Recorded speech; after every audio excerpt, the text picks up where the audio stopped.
exercise coach, a personal trainer, you might still call yourself that, you're a fitness instructor, you're a passionate human being who loves to be healthy, fit and strong. And every time you exercise, you feel fantastic and you want to help other people to feel fantastic too. So when I became an exercise professional, when I shared that with my family, who they were particularly supportive of me being an exercise professional, I certainly didn't share with them that I was going to be the ultimate drug dealer, that as an exercise professional, I would be dealing or producing the most powerful brain-changing chemicals known to man, and I would be injecting them into people's brains on a daily basis. So I don't think you've been calling yourself a drug dealer either, but this is really exciting for me because we live in a world right now where people are literally using a lot of drugs, whether they're recreational pharmaceutical drugs. We have very small children going to the doctor getting antidepressants, we've got anxious kids, we've got depressed people, we've got mental health challenges across the board. People are not mentally healthy, so they're taking drugs for that to try and change their brain chemistry. Well, what's really exciting about me as an exercise professional, you as an exercise professional, you as a person who's excited about being healthy, fit and strong, is that there is of course a major connection between the brain and the body. And isn't it awesome that exercise changes what goes on inside the brain? And here's a great question: what does your brain control? So if you are a happy, healthy person and your brain's working at full capacity, you've got 100% mental health, mental strength, mental toughness, is it possible that your life will be a hell of a lot better? So not only do we help people to be cardiovascular and respiritually fitter, how's that for a good word? So we help people get fit. We help people get strong muscles and bones, so strong skeletal system, strong muscular system, strong respiratory system, cardiovascular system. Obviously, the digestive system is affected when you exercise because the fuel that you put in when you're fit and healthy, your digestive system works better. There's the immune system, so when your muscles pull on your bones get stronger, so you get a stronger immune system so you can fight germs, bugs, viruses and diseases.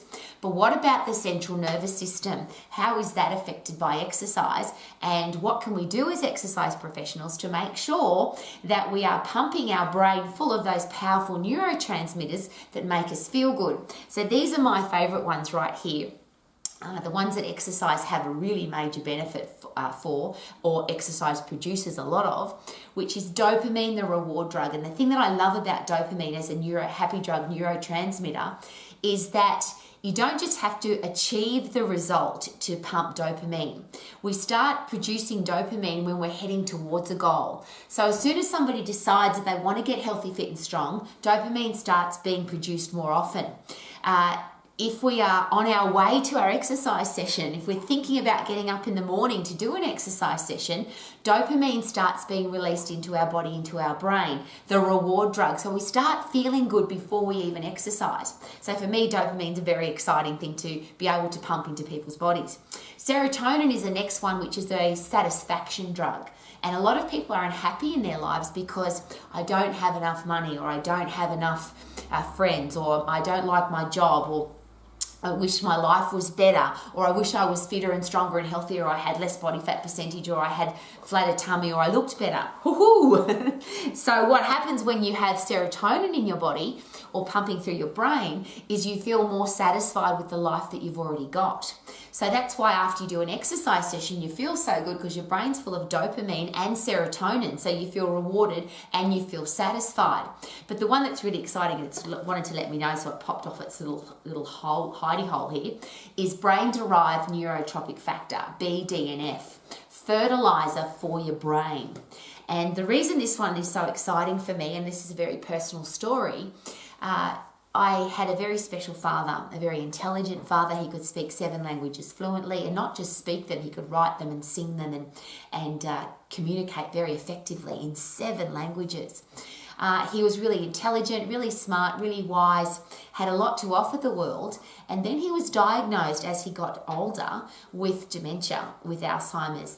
He was told that he was going senile. His brain was rotting away. And at the time, I wouldn't have called myself an exercise professional. I had some simple understanding of how the human body works. My anatomy knowledge was abs and lats and bis and tris and calves and quads. That was my single syllable technology understanding of how the human body worked. But I did have a pretty good understanding that we replace cells in our body. I knew that we replace skin cells, we replace muscle cells. If something's damaged, we fix it. So if we break a fingernail, or if our hair gets split, or we cut ourselves, our body heals itself. We replace the broken cells. So I asked the brain scientists, the neurosurgeons, the people that were looking after my father, and I was young at the time and naive, but to me it was a great question. If I can replace skin cells, why can't we replace brain cells? What can we do for my dad so that instead of him being diagnosed with a terminal illness and his brain's going to rot away and he's going to die, literally your body forgets to look after itself because your brain's broken? And there's a great question to ask. What does the brain control? Obviously everything. So my question was, how come we can't help his brain? How come we can't replace his brain cells? And I was told pre-1999 that was impossible, that the brain, once brain cells were dead, you couldn't fix them. And I was also brought up with that, with a religious upbringing. It was drummed into me, brainwashed into me, that if you drank alcohol, for example, that would kill brain cells and that you could never replace them. So it was difficult for me because I couldn't understand it. So I wanted to understand it. And I'm sure, like you, when you've got something that's important to you, you go study it, you go research it, which has been my study of the brain ever since. And neuroscience for me is now the study of the brain, has become something that's a driving force for me every day, because I used to think that the brain controlled the body. And now, having studied it a little bit more, and to say that I understand how the brain works is ridiculous, because of course I don't. I'm learning every day, I'm studying every day, I'm listening to lectures and reading books and doing everything about the brain on a regular basis, and I still don't know very much. But what I have found out is that the physical body has a major effect on our brain. So I used to think, be happy, be positive, have a great attitude, and that will help you be healthy, fit and strong. What I have now got a better understanding about, isn't this exciting, is that when you're healthy, fit and strong, it has a major effect on the health of your brain.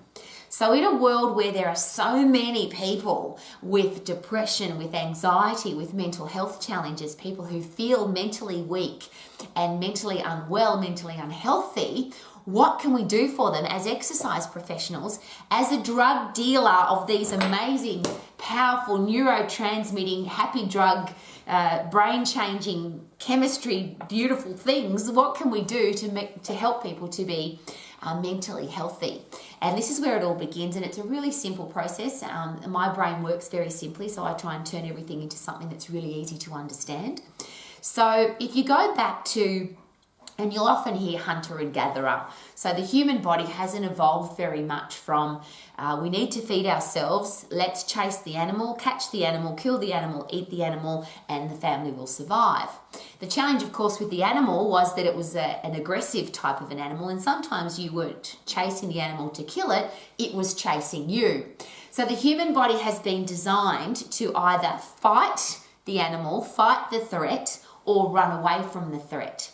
So the chemistry of the body, the central nervous system, the hormonal system, endocrine system, the musculoskeletal system, digestive system, even the immune system, they're all designed, they all work together. Isn't that exciting? They're not separate systems, they all work together to make sure that if we are under threat, if we're under stress, if we're being chased by a wild animal, or if we need to kill the animal to eat it, that our body can produce all the chemicals that we need to be able to do that.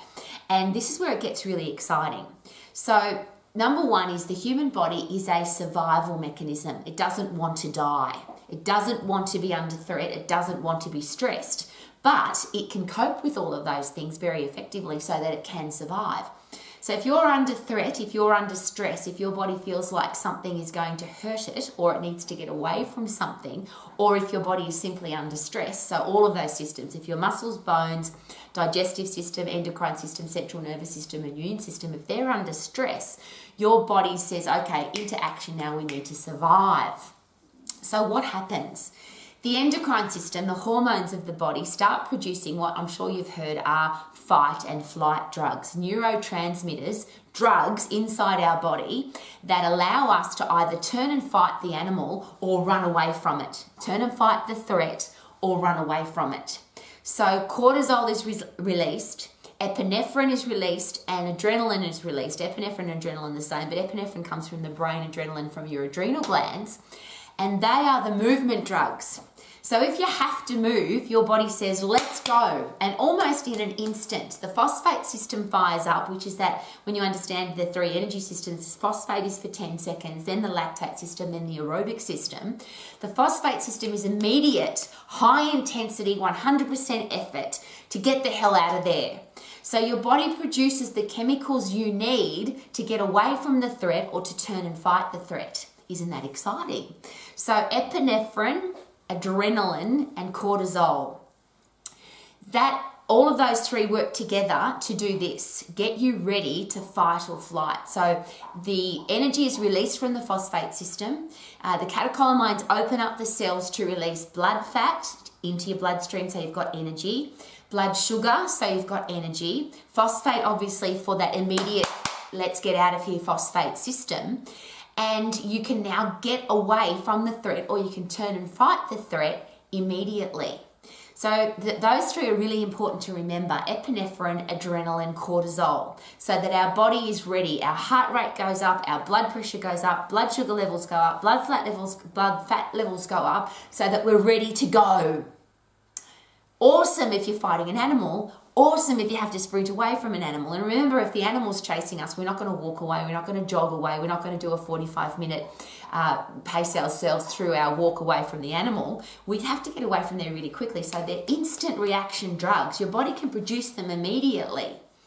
The challenge is, if you don't fight, if you don't flight, if you don't do something to disperse cortisol, epinephrine, and adrenaline, you're now in a high state of anxiety. You've got these high blood pressure, high heart rate, high blood fat levels, high blood sugar levels, and they've got nowhere to go. And this is the challenge now, because in a world where we live, that we haven't evolved from fight and flight, we've still got stresses. It just doesn't come in the form of a wild animal usually. We've got stress from work, we've got stress from relationships, we've got stress from finances, we've got stress from feeling overweight, we've got stress from what the government's doing, we've got stress from global financial crisis. The world is full of stresses. And unfortunately, as humans, we don't do what the body's designed to do. We don't go and sprint. So we produce those, we're still getting stressed, so we still produce epinephrine, adrenaline, and cortisol, and we still have increased blood fat levels, increased blood sugar levels, increased heart rate, increased blood pressure, but we don't do anything about it. So now this system starts to break down, and unfortunately, if we're not getting rid of the stress, our body goes into a state of dis-ease. We're not at ease, we become dis-eased. And of course, you don't have to take a step very far to say that that's going to have a major effect on what's going on in our body, particularly from a cardiovascular disease point of view. If I've got high blood sugar levels and high blood fat levels, that's high cholesterol levels, and those big glucose molecules banging around in my arteries, banging around in my hoses, doing damage to my arteries, which now cholesterol can stick onto, which means I now get clogged up arteries, which means now my chances of cardiovascular disease, type 2 diabetes, coronary heart disease, heart attack, all go up. All the big diseases in the world, the big killer diseases, could they be caused because we don't get rid of the stress? Now, what's the quickest and fastest way to get rid of stress? The body produces movement drugs for a reason. Remember? Epinephrine, adrenaline, cortisol. Movement drugs, instant, high intensity, let's get the hell out of here, 100% effort, movement drugs. But most people, when they're stressed, don't go move. They sit on the couch, they drink, they take drugs, pharmaceutical or recreational, they gamble, they eat too much food because they're angry, and that's one of the big reasons why people become overweight, because they comfort eat, or they anxious eat, or they're angry eat. I've had a bad day, I'm going to eat a pizza. And then on top of that now we have a stressed body that's getting filled up with the wrong kind of drugs. So this is where exercise comes in and where I get really excited. As an exercise professional, if I can share this beautiful story of your body's designed to move, doesn't matter whether you produce the stress because you're forcing your body to exercise, or the world puts stress on you so you feel stressed and anxious. You know that feeling when your mouth goes dry and your heart rate goes up and you feel diseased, you're not at ease. The ultimate thing to do now is to move, and not just move, but in that 100% effort movement pattern. So in that phosphate system of 10 seconds where you put in 100% effort, what happens now to the chemicals in your body? So your body produces epinephrine, it produces adrenaline, it produces cortisol. You can get the hell out of there. And here's what happens. When you get the hell out of there, when you turn and kill the animal and the animal's dead now, and you can eat it, so you pull it apart and you eat it. Or the animal was chasing you and you've got the hell out of there and the animal's gone and you're now perfectly safe. Now there's a different group of neurochemistry, different group of chemicals, different group of neurotransmitters, different group of happy drugs. So the main and most important one, of course, is a reward drug of dopamine. I got away from the animal. I beat the animal, I killed the animal, I won, I'm awesome. And that's dopamine, the reward drug. So we feel really good because we did what we needed to do to survive. And it's a very powerful transmitter that it automatically makes us feel good. And people get addicted to dopamine. Of course they do, because there's lots of other different ways to produce dopamine, of course, that don't have the same healthy outcome that exercise gives us. Often if you've got 10,000 likes on your Facebook, you get a dopamine rush. Or if everybody loves you and they're calling you all the time and you get all these pings on your phone, you get a dopamine rush. If you win in a game on when you're competing with somebody, or you're playing a computer game and you win, you get a dopamine rush. It's a really powerful chemical reaction inside your brain. But nothing produces dopamine as quickly and as effectively as high intense activity. So when you use that phosphate system to sprint away from the animal, to kill the animal, and you've won, woohoo, now you have a major dopamine rush. The next one is serotonin, and that's really exciting because that's the satisfaction drug. You now feel satisfied. I've run away from the animal, I've killed the animal, I've got rid of the threat, I'm awesome, I feel fantastic, I feel satisfied with my life. And a lot of the time when people present at a psychologist or psychiatrist's office, or they're in a counsellor's office, or they just don't feel good, they'll often share that, I don't like my life, I'm not satisfied with my life. And a lot of the artificial pharmaceutical drugs, the ones that they're trying to synthesize these amazing neurotransmitters, the pharmaceutical companies are making billions of dollars on synthesizing these drugs. One of them is serotonin, where they try and even out the serotonin levels in your brain to actually feel satisfied with your life. Well, nothing produces serotonin or satisfaction as quickly as sprinting really hard and getting away from the threat, beating the threat. So how often in your life do you get puffed? How often in your life do you lift something really heavy? How often in your life do you punch something really hard or kick something really hard to produce those two major powerful chemicals that make you feel good, make you feel rewarded, and make you feel satisfied? Then there's brain-derived neurotropic factor, which is the fertilizer for your brain. And this is where it becomes very, very exciting as an exercise professional, because we do have this thing called neurogenesis. Unlike what they told me and they told my father, that we couldn't grow new brain cells, we now know that you can. Neurogenesis is a real thing. You can drop off the rotten old brain cells and you can grow new ones. The brain is also neuroplastic, so you can change the way you think, you can change the way you feel, you can change the way your brain's put together, because if you force it to do something different, if you force it to think differently, if you force it to overcome a challenge, it now knows that it can overcome the challenge, so it thinks differently. So if you're sprinting away from something and you didn't think you could get away from it, and you did, you beat the threat, so you either killed the threat or you ran away from it, your brain now knows that you can do something that you didn't think you could do. So it starts to think differently. Can you see how exciting this can become when you relate it to being an exercise professional, when you relate it to exercise? Because when we exercise, we're overcoming a threat every time.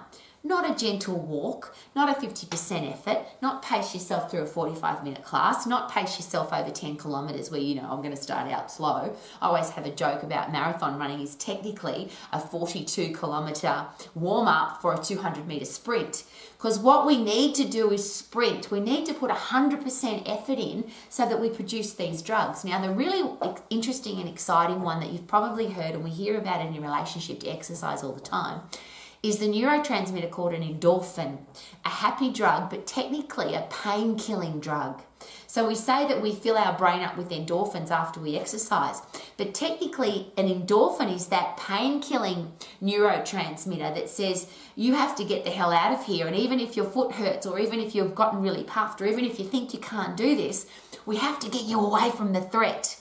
So not only does your body produce the movement drugs to get you out of there really quickly, which is epinephrine, adrenaline, cortisol, your catecholamine system opens up the cells to get all that energy into your bloodstream, but then your body produces endorphins, which is the painkiller, to make it easier to do it. And you'll often hear people talk about, I didn't think I could make it up the hill because it was a really steep hill, but I did it, and I just love the feeling of it, because your body's producing endorphins to help you get over the threat, beat the threat, kill the threat, achieve the goal. Yay! So, as an exercise professional, should I understand the phosphate system, the lactate system, the aerobic system, and out of those three systems, which one will give me the best results for instant, high intense activity? Which one of those systems will make sure that I can get away from the threat or beat the threat so that I can produce happy chemicals? And of course, it's that 10-second phosphate system. So there's a great question to ask. As an exercise professional, am I getting people really puffed? When was the last time you got so puffed that you could hardly breathe? Now, if you know your phosphate system, and obviously as an exercise professional, you'll understand those three energy systems. But the beautiful thing about the phosphate system is it lasts for about 10 seconds and only 10 seconds. There's no waste product, and it recovers really quickly. So the more often we can get people into getting really, really puffed at 100% effort, the fitter they get. And I'll rephrase the question. If I'm only using my aerobic system, which is I can keep going for a really long time, and the waste product is carbon dioxide that I breathe out because I'm using oxygen and fat and carbohydrate to exercise, how much of an effect will my aerobic system have on my lactate system or my phosphate system? None, because I'm only working in the aerobic system. If I get really puffed on a regular basis, will that have an effect on my lactate system, and will that have an effect on my aerobic system? So the more often I put in 100% effort, how will it affect my other two systems? And I think they're really important questions to ask as exercise professionals, because we're in a industry, because I can't call it a profession when we do these silly things, where we get people to pace through their exercise. We give them 45-minute classes, 1-hour classes. We give them long, boring exercise programs to do, and we wonder why they don't get great results. If I want to produce epinephrine, adrenaline, cortisol, the flight drugs, I have to fight or I have to flight. I have to sprint, or I have to punch hard, or I have to lift heavy. I have to use every single muscle and bone in my body, and that's where the endocrine system comes in.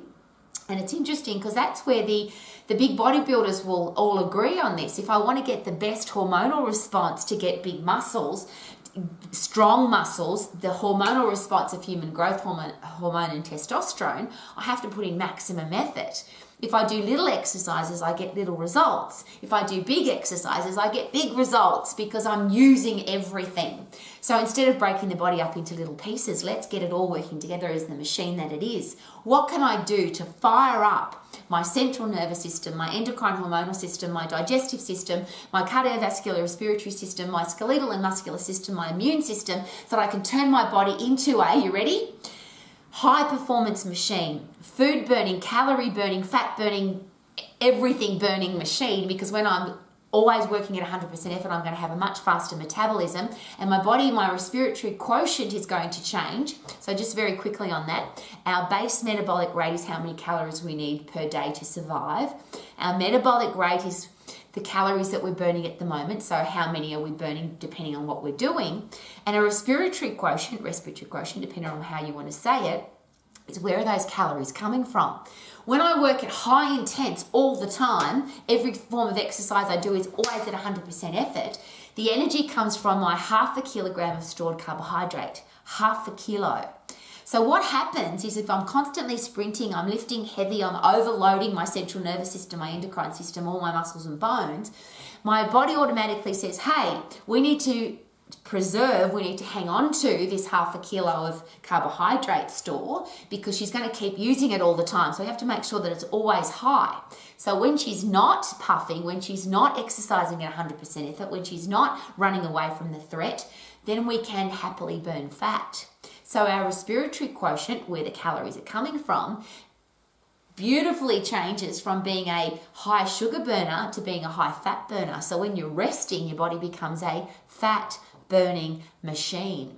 So if my whole body's working together and it all becomes fit and it all becomes strong, I now become a high performance machine, a fat burning, calorie burning, food burning, carbohydrate burning machine, burning fat predominantly when I'm resting, which is awesome because most of the day we're resting. My body becomes a germ and bug and virus fighting machine because my immune system, which is built inside my bones, when I'm sprinting as hard as I can and when I'm lifting as heavy as I can and when I'm punching as hard as I can, I'm making my muscles pull on my bones, which means now my bones are getting stronger, which means the inside of my bone is getting stronger, which means my immune system's getting stronger. So I can fight germs, bugs, viruses, and diseases, which means I will either never get sick. If I do get sick, I won't be sick for very long, and it's very unlikely that that virus or disease will come back again because my body builds up a great immunity to it. And that's the beautiful thing about the human body. It's so clever. If you fill it up with germs and bugs and viruses, it will build up an immunity to those germs, bugs, and viruses, but not if we're unfit and not if we're weak. So as an exercise professional, what if we made it this simple? How do I get people really fit and how do I get people really strong? And there's not too much argument about that. To get fit, you've got to get puffed. You've got to overload your heart and lungs. To get strong, you've got to overload your muscles and bones. When you overload your muscles and bones to maximum capacity, to 100% effort, you now have an overload of the central nervous system. You have an overload of the endocrine system. You produce epinephrine, adrenaline, cortisol so that you can move. You produce endorphins so that you don't feel the movement because you've got pain-killing drugs. And then after you've overcome the threat, after you've beaten the stress, after you've lifted the weight, after you've punched the bag, after you've kicked the bag, after you've sprinted away, and just as a very important side note, it's very difficult to sprint, or you can't if you don't have strong muscles and bones. So it's lovely to say, yes, I'm going to get puffed, but the stronger your muscles and bones, the harder you can puff. So that's why they all work together. All of those systems work together. And then after I've overcome the threat, I produce dopamine. Woo! I'm rewarded because I've gotten away from the threat. I feel good about myself because I've done something amazing. Serotonin levels even out, which means I feel satisfied with my life. Brain-derived neurotropic factor, so I have fertilizer for my brain. I can grow new brain cells. I can change my brain. I have stronger connections between the synapses in my brain. And most importantly for me is I feel good. So if I have brain-derived neurotropic factor changing my brain and I can think differently, I can think more clearly, is it possible then that I'll make better decisions about my exercise? I'll make better decisions about what I'm eating. I'll make better decisions about my career path. I'll make better decisions about my finances. I'll make better decisions about my relationships because my brain's working better because I'm constantly putting fertilizer in my brain. If I keep overcoming threats, if I keep lifting heavier, if I keep punching harder, if I keep sprinting harder, I keep telling my brain that I'm getting better and better at what I do. So what happens now is that the entire body starts to work together more effectively. I think more clearly, I make better decisions, I can get fitter and stronger, and I can keep getting fitter and stronger, and I can stay that way for the rest of my life. I can drop off the rotten old brain cells. I can make every cell in my body stronger. Every system works together better. And then there's a couple of extra little bonuses that as an exercise professional I get really excited about. With this, or there is also the beautiful neurotransmitter of oxytocin, which is the love drug. So you'll often hear people who have puppy dogs or people who have children or people who have great connection with people in their lives. Our body produces, it's the connection drug or the love drug. So your body produces a neurotransmitter that makes us feel good when we have great connection with people, which is one of the reasons why people really like doing group exercise, because when I exercise with the group, I produce more oxytocin. But it also means that if I'm exercising and then I go home to my family, or I go home to my pets, or I go home to the people in my life that I care about, I have a better connection with them because my whole hormonal system is working better. Every neurotransmitter, every hormone, every reaction inside my body is fitter and stronger and more effective. So my oxytocin is produced more effectively, which means I can build better relationships with people. I become a more loving person. I think that's pretty bloody exciting. What do you reckon? Then we have the neurotransmitters that help us sleep better. One of the big challenges in the world, of course, is that people are so stressed, so they don't sleep very well. But when you exercise really hard, when every system in your body is working effectively, is it possible that you'll sleep better because you've got more reason to want to go to sleep and sleep deeply because you're less stressed?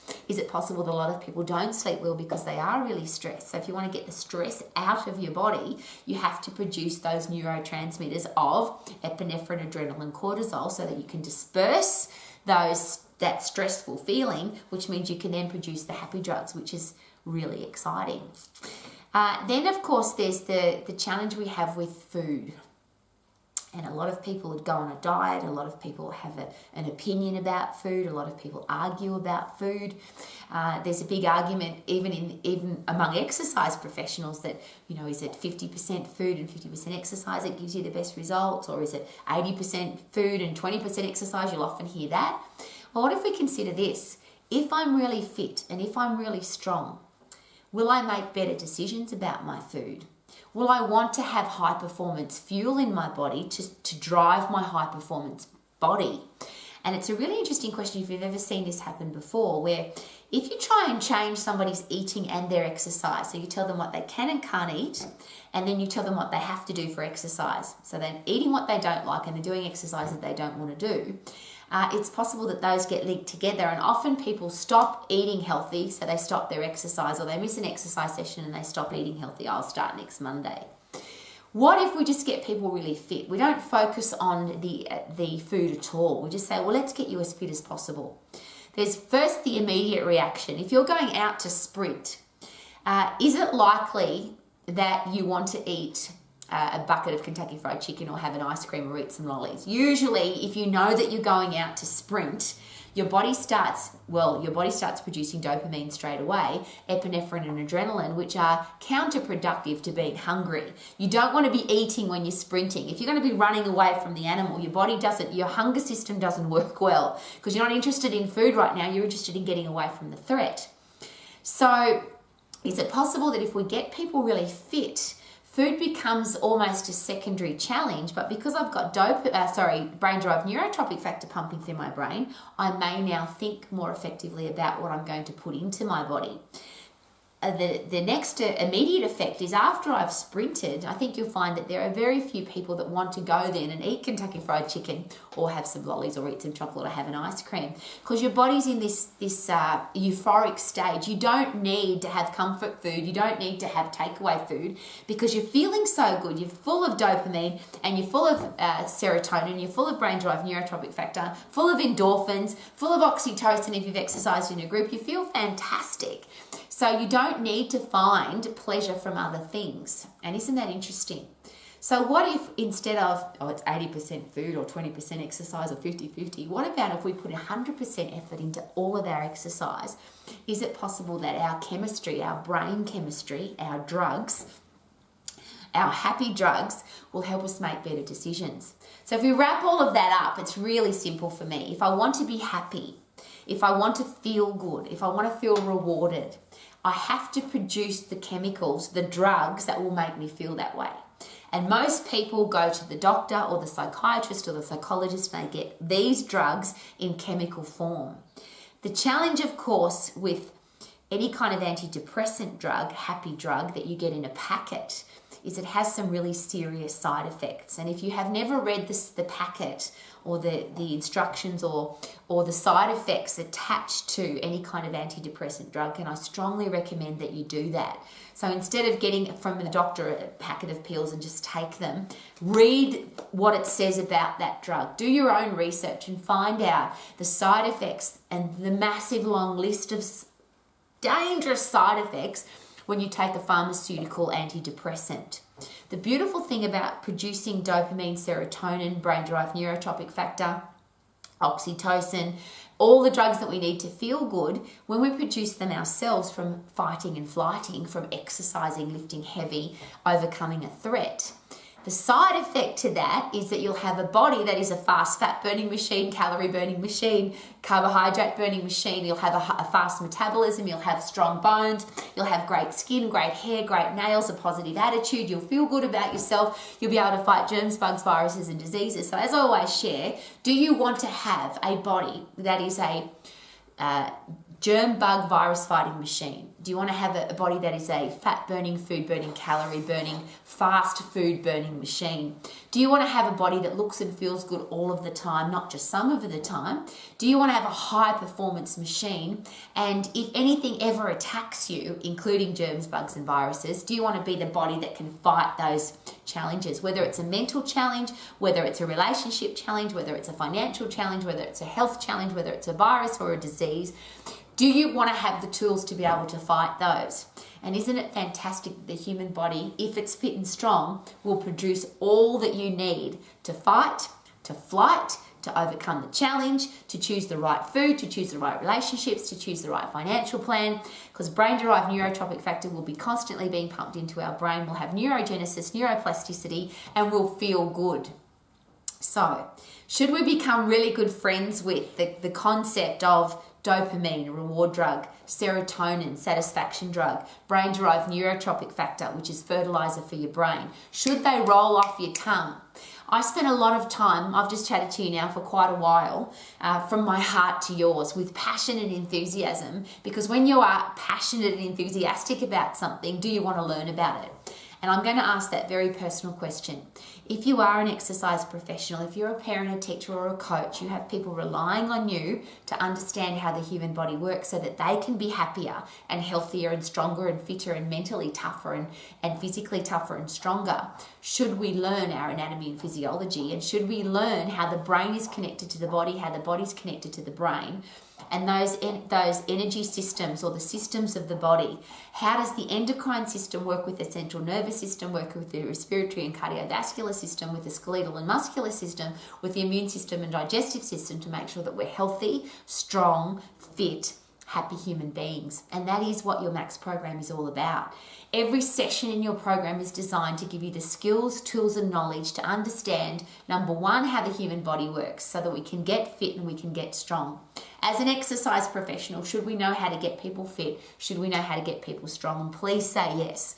And last but not least, and probably most importantly, what's the use of knowing all of this stuff if you can't communicate it effectively in a way that a person will understand it and want to do it? So as an exercise professional, do you know how to get people fit? Do you know how to get people strong? And do you know how to communicate that information clearly, precisely, with passion, energy, and enthusiasm so that people will want to exercise? The body that is fit and strong is a different body mentally than one that's weak. And last thing to consider very carefully, because you might ask me this question if you're thinking clearly, but there's lots of people who have got beautiful bodies and they're in great shape and they've got tight butt cheeks and beautiful arms and ripped abdominals, but they're still miserable and they're still depressed. And unfortunately, the answer is yes. There are still a lot of people who are technically fit and technically strong, but they're still miserable. And here is the thing to consider. When was the last time you got puffed? When you get puffed, when you put in 100% effort, you get the immediate acute response to exercise, which is filling your brain up with happy chemicals. A lot of people plod through their exercise program, they plod through their weight training, They don't even enjoy it, so they don't even go into it with the right attitude. But if you are constantly, I only have to do this for 10 seconds, I only have to lift something really heavy and use every muscle and bone in my body, which doesn't take very long. And could that be our challenge as exercise professionals? We've made exercise long, we've made it boring, we've made it complicated. And by doing that, we've taken away the most important part of exercise, which is the neurotransmitters that only get pumped at the top level when we put in 100% effort. So should we be getting people exercising at 100% effort? And the beautiful thing is that you can exercise long or you can exercise hard, but you can't do both. If you go hard and fast, it's very short. So as an exercise professional, we've got in our hands the most powerful drugs in the world, the most addictive drugs in the world, and the injection of those drugs are only really short. We can get somebody really puffed in 10 seconds. We can get somebody to overload every single muscle and bone in their body by lifting something really heavy up off the ground and putting it back down again. What we do is so simple and so easy. Why has the industry of fitness made it so complicated? You and I, as exercise professionals, as personal exercise coaches, we're going to keep it simple, we're going to keep it easy, we're going to get people puffed to get fit, we're going to overload their muscles and bones to get them strong, we're going to give them all of these happy chemicals pumping through their brain, and we're going to make sure that they're healthy, fit, strong, happy, mentally tough, mentally strong human beings. How good does that sound? Woohoo!